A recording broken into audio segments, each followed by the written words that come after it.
Kasi ito po yung bahay ni Ate Jacqueline.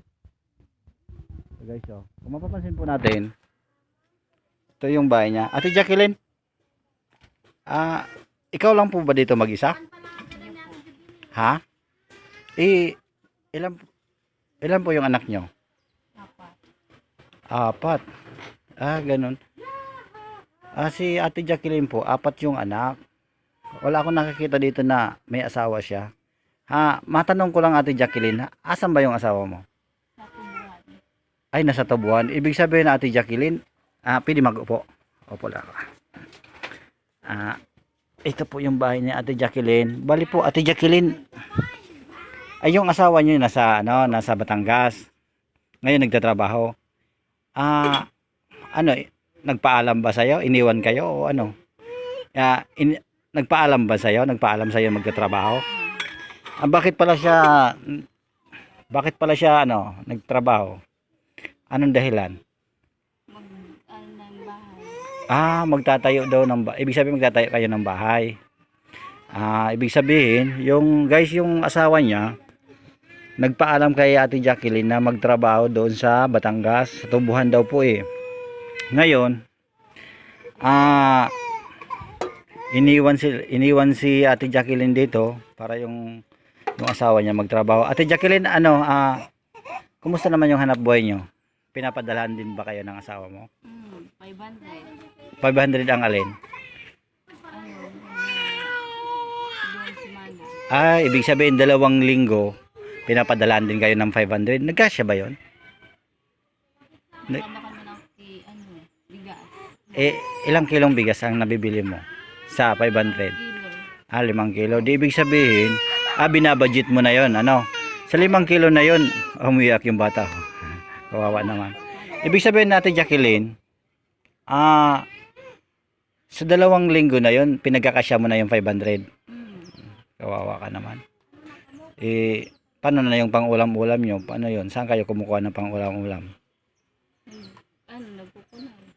Yun. Ibig sabihin, guys, si Ate Jacqueline, bumibili po sa halagang 500 na padala ng asawa niya sa 2 linggo.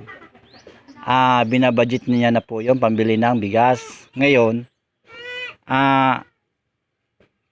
kumukuha na lang po siya ng pang-ulam-ulam dyan sa kung mapapansin po natin, tabing dagat po ito, siguro kumukuha siya ng shell, guys. Ngayon, yun nga, itong bahay ni Ate Jacqueline, kaya pala nagtatrabaho yung asawa niya para mapagawa na daw po ito na bahay nila. Kasi kung isipin nga natin, guys, Ate Jacqueline, pwedeng pumasok sa bahay mo. Sige. Baka yan. Naghuhugas yata. Naistorbo ko tuloy kayo, Ate Jacqueline, ha? Ayan. Jesus, nako, baka mahulog ako dito. Guys, kung mapapansin natin si Ate Jacqueline, kawawa naman si Ate Jacqueline, no? Bali, hindi naman po siya iniwanan ng asawa niya. Ngunit, nagtatrabaho para may maipagawa daw itong bahay na to na Ate Jacqueline. Ayan, kung mapapansin niyo dito, guys. 4 lang po sila dito. 4 o 5? Bali 5 po sila dito, silang mag-iina. Guys, yung mga anak niya maliliit pa, ayan Yan. Ito po ba yung bunso? Ilan taon po yung panganay nyo, Ate Jacqueline? 6 na taon? 6 na taon. Nag-aaral na po siya, no? Ayun, nag-aaral na po yung anak niya. Grade? Kinder. Kinder pala. Ibig sabihin, guys, yung panganay niya is 6 years old. Tapos ngayon,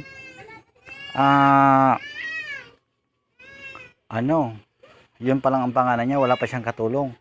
Ito, guys, tingnan mo, guys, yung bahay ni Ate Jacqueline, Kaya tama naman pala yung asawa niya magtrabaho kasi nga ayun, yung sahig niya po. Ate Jacqueline, saan po kayo? Doon kayo natutulog sa kwarto? Ayun. Tingnan niyo, guys, yung kwarto ni Ate Jacqueline, yan, butas-butas din. Nako, di ba kayo natatakot dito, Ate Jacqueline? Siguro marami naman kayong kapitbahay, Guys, kung mapapansin nyo, walang kuryente sa Ate Jacqueline dito. Agasira lang po, naku, baka ako dito. Nakakatakot, guys, tingnan mo, guys. Guys, yung inaapakan ko, tingnan mo, nakakatakot. mapapansin nyo guys, si Ate Jacqueline, mag-isa lang dito. Kasama niya yung mga anak niya. Bali 5 po sila, 4 yung anak niya. Guys, kung mapapansin nyo, ayun, butas-butas po yun. Pawid lang po. Sa sobra, ayun, tinan mo, kung mapansin natin, yung sinag ng araw ay, yun nga, ayan, butas-butas po. Sana po guys, matulungan po natin ito si Ate Jacqueline. Maawa naman po tayo sa kanya. Ito nga po, sabi ko nga po, dumaan po ako dito, nakita ko lang po si Ate Jacqueline, parang hindi natin alam. Siyempre, sa sobra siguro kaya, ay nako. Oh, tingnan mo guys, oh. Oh. Paano na kung lumakas ang hangin ito, oh. Nako. Grabe. Ayun. Interviewin na natin sa Ate Jacqueline kasi yun nga. Ay, nako. Ate Jacqueline, kailan pa ba yung asawa mo doon? Tatlong buwan. Magta-3 buwan na. Ibig sabihin, 3 buwan na siya doon. Sa palagay nyo, Ate Jacqueline, may naipon na rin kaya yung asawa nyo? Hindi pa, no? Nako, hirap. Tapos yung mga anak nyo ba, binibilan mo ba ng gatas sa Ate Jacqueline yung mga anak mo rin? Minsan. Ayun. Guys, kung mapapansin natin si Ate Jacqueline, para siyang iiyak, pero ako nga rin, para ako yung iiyak din sa awa ko din sa kanila eh. Yun nga. Kailan ba uuwi yung asawa nyo, Ate Jacqueline? Mga March. Ayun, ibig sabihin matagal pa. Ano ngayon? February? Ay, malapit na rin pala. Sana Ate Jacqueline mapagawa na itong bahay nyo, ano? Hayaan nyo Ate Jacqueline, baka sakali makatulong din ako sa inyo. Sana guys, matulungan natin to si Ate Jacqueline. Tsaka yung kanyang pamilya. Kasi, yun nga. Oh, kawawa naman, oh. Nako, baka pag binagyo itong bahay nila, nako. Sus Maria Joseph. Oh. Ganun na lang guys. Sige, Ate Jacqueline. Siguro sa susunod na video ko baka may part 2 pa to. Baka mayroong mga away sa atin. Matulungan tayo. Wala ka bang purpose? Naku, wala palang purpose ito sa Ate Jacqueline. So, dapat sana mayroon kayo. Di ba kayo inaasikaso dito ng barangay? Hindi kayo binibigyan ng ayuda? Nako, mahirap ito. Hindi pala binibigyan ng ayuda si Ate Jacqueline dito ng barangay. Siguro hindi nga ito napapansin ng ng mga natin, mga opisyalis na nag-aano dito kala Ate Jacqueline. Tama mo, kawawa naman sila, oh. Walang kuryente. Wala kayong tubig, Ate Jacqueline? Walang tubig. Ano? Ay, saan kayo nagigib? Kay Ate Grace. Ay, ibig sabihin Ate Jacqueline, binibili nyo yung yung tubig. Magkano naman yung isang timba? 10 ang? Ay, 5 piso. 5 piso ang isang timba. Isang ganito? 5 piso to. Pag puno yan. Pag puno ito, ilan? 20. 20. Ibig sabihin guys, ito, pag puno daw ito, sabi niya Ate Jacqueline, 20 daw po ito. Ibig sabihin, yung ang mahal naman ng timba dito, 5 piso. 5 piso daw guys yung isang timba. Yung dito. Wala silang tubig, walang kuryente, kawawa naman. Nako. Hirap sa palagay mo Ate Jacqueline, yung mahirap ba yung nag-iisa lang? Mahirap no? Ikaw lahat magbabantay ka ng bata, ikaw pa yung magsasaing, ikaw pa maghuhugas. May hugasan pa nga si Ate Jacqueline, na-istorbo ko tuloy. Na-istorbo ko po kayo Ate Jacqueline Okay lang, okay lang. Okay lang daw. Siguro sa next na pagpunta ko dito, makadala man lamang ako ng kahit kunti na pagkain ni Ate Jacqueline, o bigas o kung sana nga naman. Ito na yung anak niyang isa, sige. Ito po si Ate Jacqueline. Haki-haka po apelyido niyo? Hakihaka Jacqueline.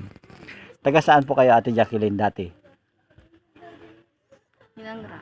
Yun, taga Hinangra. Si Ate Jacqueline, taga Hinangra po siya dati. Ngayon, nandito na po siya sa Balagting. Balagting, Obo. Ano? Balagting, Obo. Ayun nga.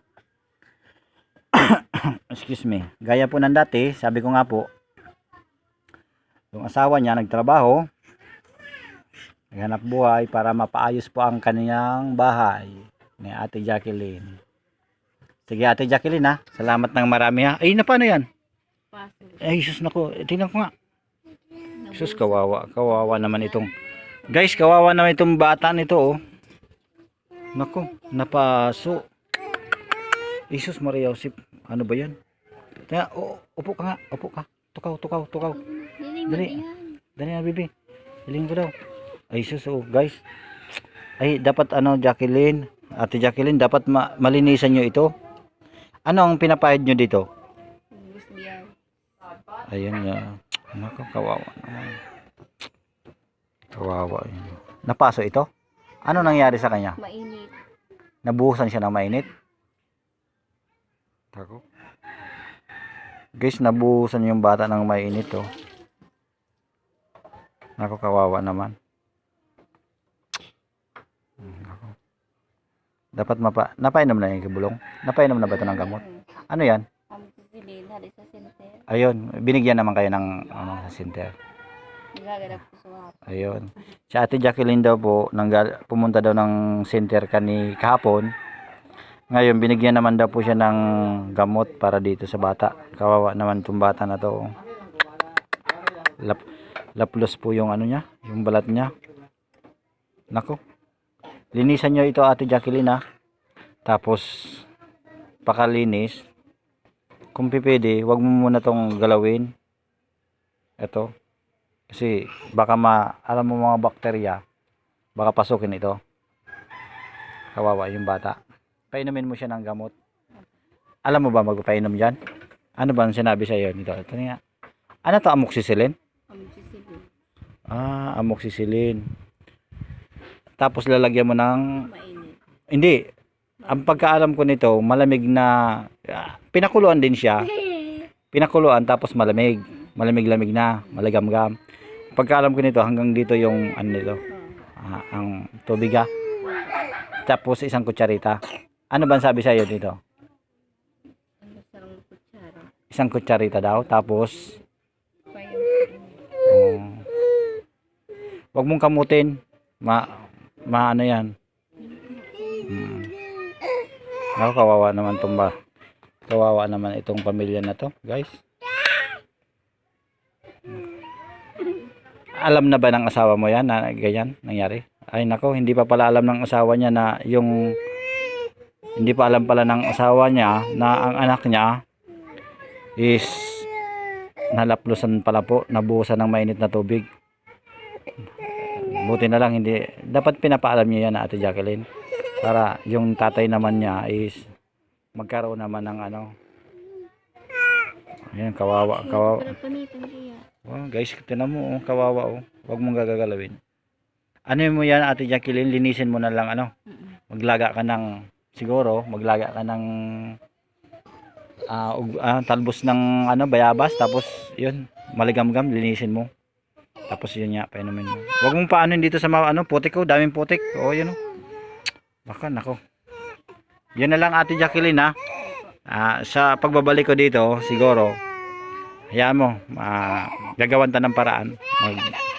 Mabigyan ka lang naman ng kahit paano, kahit konting tulong. Sige guys, Ate Jacqueline, dito na ako Ate Jacqueline. Salamat ng marami. Bye bye, kaway. Okay. Guys, ito po yung bahay ni Ate Jacqueline. Guys, paalis na rin ako. Yun. Okay. Kawawa naman itong kawawa po guys yung mga itong pamilya na to. Sige. Okay. Okay, bye bye na. Bye bye.